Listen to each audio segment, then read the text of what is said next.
Sure. Okay, we're all good.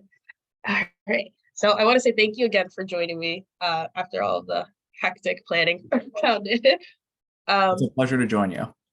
thank you so much. But to start off, could you just introduce yourself to the audience and tell them a little bit about what you do, essentially? Yes. So again, it's a pleasure to be here. My name is Don Bell, and I am an attorney. I currently work at the UConn Law Center for Career Development, and I've been in that role for a little bit over 3.5 years now. My start in my career, and it's amazing to believe that it's been about 10 years now since I graduated from law school, but I was born and raised in East Hartford. I moved to South Carolina after my freshman year of high school, and I came back because I did not like it. I went to UConn undergrad. I was a CLAS class of 2010, and then UConn Law class of 2013. And I came into law school knowing that I wanted to be in public service, but I had no idea what that meant. And so I basically took every opportunity I could to get some work experience. And that led to the semester in DC program where I worked on the Hill, and I love DC. And so after that and taking the bar exam, I went to DC where I worked for Senator Murphy. I worked for Senator Blumenthal. Worked on the Senate Committee on Veterans Affairs as associate counsel, then counsel, and then went to a nonprofit where I was leading their efforts to increase diversity and inclusion on Capitol Hill, essentially. And then I came back home, and I've been in this role again for a little bit over 3.5 years, and I'm also an elected official. I am vice chair of the East Hartford Town Council. So a lot there, and I don't say it just to say it. For whoever's watching, your career path will be long and winding, and it will evolve over time, and that is totally fine. Thank you so much for that. You've had a long and extensive career. In 10 years, it's crazy. Yeah. So you ended up in education at the end of the day. What made you switch over from being in the Hill to education or being in a school environment? I think it was what I was doing at the nonprofit. So the nonprofit was the Joint Center for Political and Economic Studies. And in addition to managing their national policy efforts on diversity in government, broadly speaking, I was also working directly with people who wanted to work on Capitol Hill. And so I would do resumes and cover letters and do career counseling and help set up mock interviews with other Senate chiefs of staff so that people could be prepared whenever an opportunity presented itself. And I really love that. I loved seeing people grow into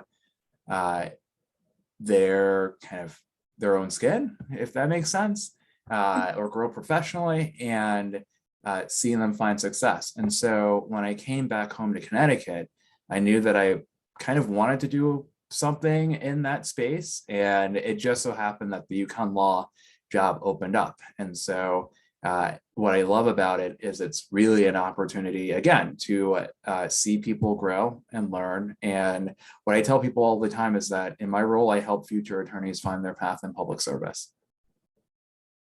Oh, that's really cool. It's really awesome, actually. So since you said that you want to help people find or get future attorneys find their goals and their passions, what advice would you give people currently who are either current undergrad students or current graduate students, or those who are about to take the bar? What advice would you give them? So I think it would be three pieces of advice. First, don't put too much pressure on yourself. As you heard from my very long introduction, that your path really does end up winding. And the economy is a lot different today than it was 30 years ago. People, generally speaking, don't stay in the job and the first job that they get forever. People move around. There's a lot more mobility. And as a result, you should keep your options open, be flexible, and don't feel like you have to know exactly what it is you want to do and where this particular moment in time. I think the second piece of advice that I would give to students is don't be afraid to go outside of your comfort zone. Try new things. Undergrad and law school are opportunities for you to rule things out as much as you rule things in. And there's enormous value in just trying stuff and seeing what you like, what you're good at, and where you add the most value. Those things don't always align. So for example, when I was in law school, I worked at an insurance company. I just wanted to try something new. And basically, the second day, I said to myself, there's no way I will ever do this again. And there's a lot of value in that. It allows for you to kind of focus in on the things that spark your passion and bring you fulfillment. And so try a bunch of different things. And then I think the third piece of advice that I would give is be confident in yourself. I think that's the thing that I've seen at every stage of my career, from working with people who are like literally now working in the federal government, like running the country, to students that I meet all the time. There is this pervasive sense of, I don't belong, I'm not good enough. And you really are. Where you are today is not where you're going to be tomorrow or a year from now or 5 or 10 years from now. The goal is to continuously improve upon your skills and get better. And it's not all going to happen in one day. So be confident in yourself. You do have something to add. And there are plenty of people out there who are cheering you on and know that there's something that you can add. I'm gonna take some of those advices, especially the third one. Follow up off of that third one, actually. During your time through undergrad or grad school, or even like in your current career, have you ever felt like imposter syndrome, especially in the spaces that you're in? Yes, all the time. Unfortunately, I think it's maybe a lifelong thing for people. I think in the age of social media, where you go on your IG or TikTok or Facebook or whatever platform, you are just kind of bombarded with the best that other people want you to see. And it's very easy for you to feel like, man, I'm not doing enough. And I mean, look, a very real example now is, I really do mean it, that some of the people that I work with in DC are like working at the White House, working, in the federal government as like assistant secretaries of departments. And sometimes I say to myself, if I had stayed in DC, could I be doing that? Like, am I doing enough? Am I enough? And it's really easy to kind of go down the rabbit hole with that. But I tell myself, hey, I came back to Connecticut and I'm doing the work that I'm doing because every day I wake up, I'm finding enormous fulfillment in it. And I'm actually doing a really great job at all the things that I'm doing, right? So I think the imposter syndrome is kind of always there for a lot of people. But going back to my pieces of advice, sometimes you just have to continuously remind yourself that, hey, I'm doing it. I'm doing this work. I'm getting better. People like me. Even if I make a mistake, I'm learning and I'm growing. And those are really good things that can help you get to where you want to be eventually.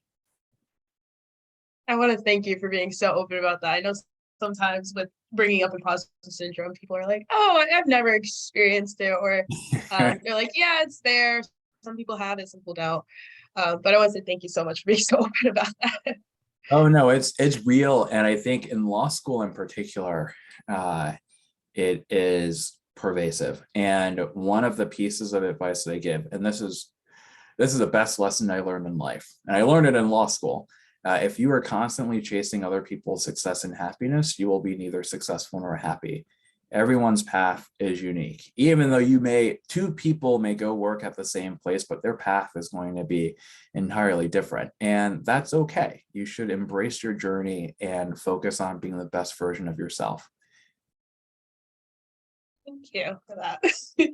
To follow up off of imposter syndrome and possibly motivation and just staying motivated on your path, what have have you experienced any challenges like during your entire career journey that may have had you like, oh, maybe I'm not meant to be here, or any challenges where you just like started second guessing yourself? And if so, how did you overcome that?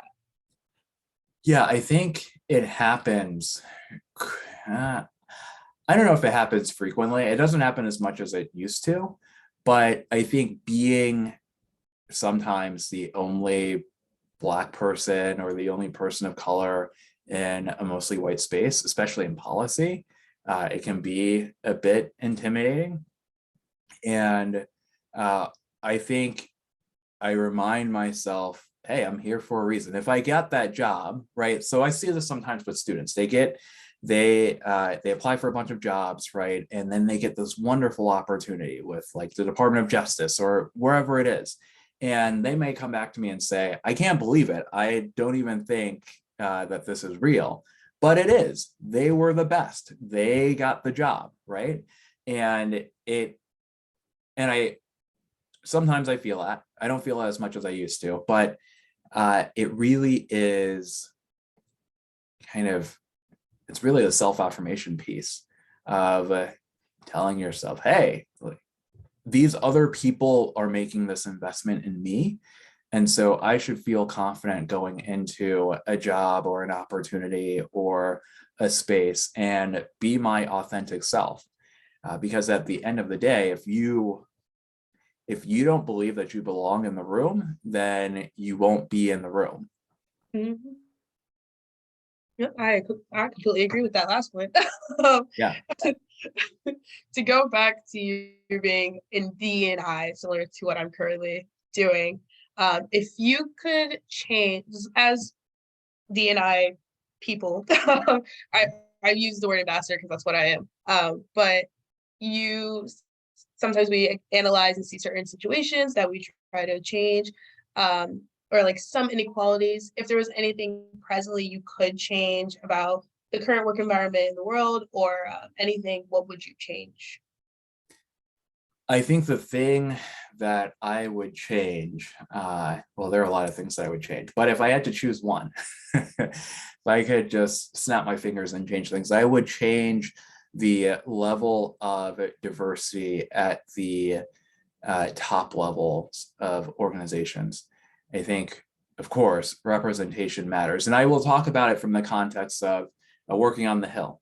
So and it's still the case, but it's a little bit better, but it's still terrible. But when I worked on the Hill, you have a hierarchy in office. So you have the senator, obviously, but then you have a chief of staff who manages the entire team, a legislative director who's managing policy, and then a communications director who is setting the messaging agenda. And then you have a bunch of other policy people, mid and lower levels. What actually got me into the diversity, equity, and inclusion work was in 2016, I was president of a staff association, the Senate Black Legislative Staff Caucus, SBLSC. And in July, we had the shootings, the killings of Philando Castile and Alton Sterling. And for staffers of color and Black staffers in particular, it was like a funeral. Like we had lost someone who was close to us, lost people who were close to us. But for a lot of the white staffers, it was just another day. And as a result, because there wasn't much diversity in those decision-making rooms for those members, it was just another day. And that's highly problematic for a lot of different reasons, right? And so it kind of kickstarted this journey to try to make sure that Congress was more representative of America and the changing demographics of our country. And kind of it's led to basically everything else that's happened in my life since then. And so I think having diversity in those decision-making rooms, whether it's on Capitol Hill making policy or in Fortune 500 companies when they're making decisions on what do we advertise, how do we do it, what communities are we spending money in, really fundamentally sets the course of the country. And so long-winded answer, but if I could change something immediately, it would really be that, because in a lot of organizations, leadership comes from the top. Mhm. Thank you so much for that. You brought up uh, like 2016, and I also want to mention 2020 in that time. How did you continue to work through such tragedies that at least affect our community so heavily and so greatly? How did you continue to do your job, or like how did you maintain self-care through these traumatic events? That's a fantastic question. Not easily, I think. I think part of it was just staying motivated and knowing that because I was in this policy space, and at this point in 2020, right, I was an elected official in East Hartford. People were looking to me and other members of the council to kind of identify how we could do things differently. So being in the space, I knew that there weren't a whole lot of people like me. I need to do what I can and provide my perspective as best I can.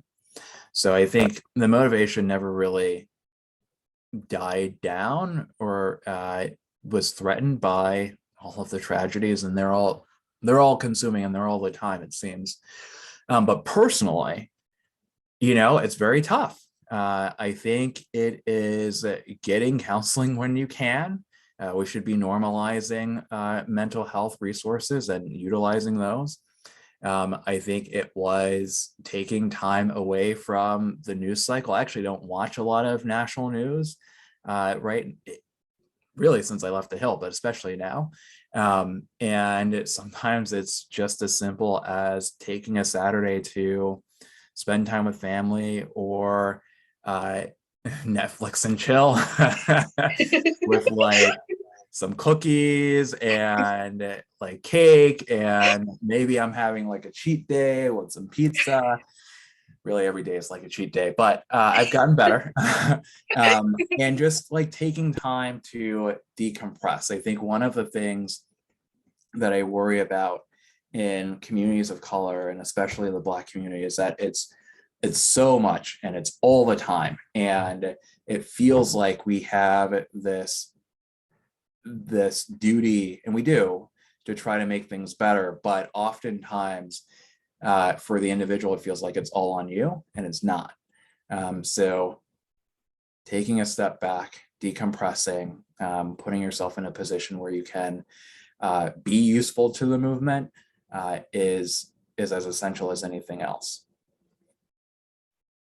Thank you. Those are all very very good ones. I do agree with the opening up mental health services to everyone and just pushing people to reach out when they can. I'm It's gonna have. Oh, sorry. Yeah, I was just gonna say, it's just like you would not, though some people do, you wouldn't go 15 years without seeing a primary care physician, or 20 years without seeing a dentist or getting an eye screening, right? So we should be treating our mental health and our wellness in the same way that we treat other aspects of physical health. I like to say our brain is also an organ that we should take care of as well. Absolutely. And I know that you have to go soon, so I just have two last questions for you. Sure. My first question for you is since you are in a predominantly white space, what advice would you give to young Black students going into the professional world? What would you say to them in creating their spaces in predominantly white spaces? How would you motivate them to go after the things they want? Great question. I think this is just a product of me kind of being out working for a decade now. But it really is, be your authentic self. Don't hide no part of who you are for anybody else. And really don't be afraid, as one of my colleagues tells me sometimes, don't be afraid to take up space. If you belong in the space, and no one is going to push you out of it, right? You should have that, and you should have that mindset when you're walking in. So, quite honestly, for me, I would not personally or professionally waste my time going to a place where I know that I'm going to run into people who are asking questions about my hair or utilizing stereotypes in the workplace. I ain't got time for that. So I think it really is, be your authentic self, be unapologetically Black, and everything else is going to sort out however it's going to sort out. But as it will reveal to you where you belong and who your people are. I gotta snap for that one. That was so that was such a great. I love that. And I will say it took time for me to kind of be in a place where I felt that deeply, because I think a lot of the time as students, as law students, as people who are just starting out, you want to eat, right? And you want to pay your bills. And sometimes that creates incentives, negative incentives for you to kind of just want to take anything and everything, even if you see red flags. But at the end of the day, your fulfillment and happiness is the most important thing. And everything else will kind of flow from there. So now I feel that all the way. So much. And then I think the last question I have for you is there anything you want to tell to the people who may be watching this now or even later in the future? Is there anything you want to tell them or let them know? Yeah, the first thing, you belong. The second thing, don't be afraid to meet people, build relationships, talk to people, try to take advantage of any mentorship opportunities you can. And then again, the third thing, don't be afraid to push outside of your comfort zone. Your life should be about growth, not just kind of physically, but professionally and mentally. And if you take on more challenges, you won't bat 1,000, you won't always be successful, but there is enormous learning opportunities in making mistakes and figuring out how you can get better. So continue to do that and always believe in yourself. Thank you so much for answering all these questions and hopping on Zoom with me. I really, really appreciate it. And to those who are watching in the future, thank you also for watching. Yes, and for anyone who wants to reach out, they can always reach out to your career center. They know how to reach me, or email me at donald.bell@uconn.edu, or hit me up on LinkedIn. Thank you so much. I'm going to stop recording.